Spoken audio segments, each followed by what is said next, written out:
မိမိအပေါ်မကောင်းကြံစီလာသူမှန်သမျှမတရားအနိုင်ကျင့်သူမှန်သမျှတံပြန်တက်ရောက်စေသောအာနာစအလွန်ပြင်းထန်သည့်တရားမင်းသက်ဆောင်ဂါထာတော်ဖြစ်ပါတယ်ဝေဒတာကုကုတာဒါဝေဒါယတာဒတတာယတာဝေဒတာကုကုတာဒါဝေဒါယတာဒတတာယတာသာသာဒီကုကုတိသာသာကုဒကုဘူဘူကုဒကုဝေငါဘောမမလူမောင်းထအိတ်တာပွားထုငါဤယံသူဟုသည်များတို့သည်ဒါဝေစွာရက်တို့တာလင်းစွာတာလျင်ကုပြေးစေကုန်တည်းကုငါမကောင်းသဖြင့်ကြံကုန်သောသူတို့သည်တာမိမိအလိုလိုဒါကြံစည်းပြတ်သောအဖြစ်ဝေပြောက်စေကုန်သည်ဒါငါဤစေရနာကြောင့်ယတအချမ်းအယံအကျော်သောတို့သည်ဒါပွားများပါစေကုန်တည်း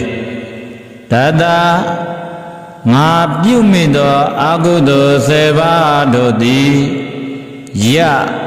ငါပြုမိသမျှသောကုသိုလ်10ပါးတို့၏တကူတော်ကြောင့်ဒါပြေပြောက်စေကုန်တည်းတာဆက်စုပ်ဖွယ်သောသူတို့အား၎င်းတာအမျက်မာနဒေါသရှိသောသူတို့အား၎င်းဒီဆုံးမဩဝါဒပေးခြင်းဖြင့်သာလည်းကုအောင်မြင်ပါစေတည်းကုထိုသို့သောအမျက်မာနမန်တက်သောသူတို့နှင့်ဒီရှိမြင့်စွာတာမပေါင်းဖော်ရသည်တာဖြစ်ပါစေတည်းကုသိုလ်စရိုက်ပြုခြင်းလေးရှိသောဒါသူတော်ကောင်းတို့နှင့်သာလည်းကုဖြစ်လေရာရာတန္တရာဘဝအဆက်ဆက်၌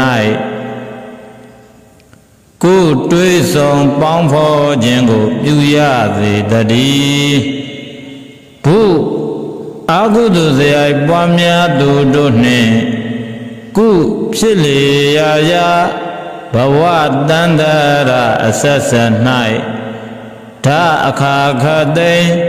ကုတွေးဆောင်ပေါင်းဖော်ခြင်းမပြုရသည်ဖြစ်ပါစေတည်း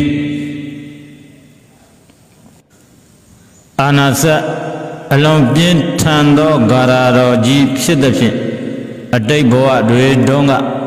မိမိတို့ပြုခဲ့ဘူးသောဒါနပါရမီကုသိုလ်ကောင်းမှုတွေကိုသစ္စာပြုတိုင်တယ်ပြီး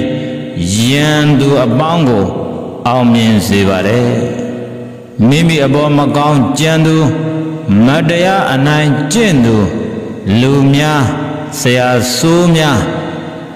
နတ်ဆိုးနတ်ယုတ်မာများကိုတံပြန်ဒံပြန်ထိခိုက်စေသောဂါထာဖြစ်တဲ့အတွက်ကြောင့်အောင်မြင်ကြော်ကြားကကြီးမြင့်လာသူတော်တော်များများရဲ့နောက်ကွယ်မှာအတိတ်ကအကျိုးပေးတွေအပြင်ပုံမှန်လက်ဆွဲထားရွတ်ဆိုလေးရှိတဲ့ဂါထာတော်မြတ်တွေရဲ့အကျိုးပေးတွေပါဝင်နေပါတယ်အလုံးဘေးရန်ခတ်သိမ်းကင်းငြိမ်းချမ်းသာကြပါစေ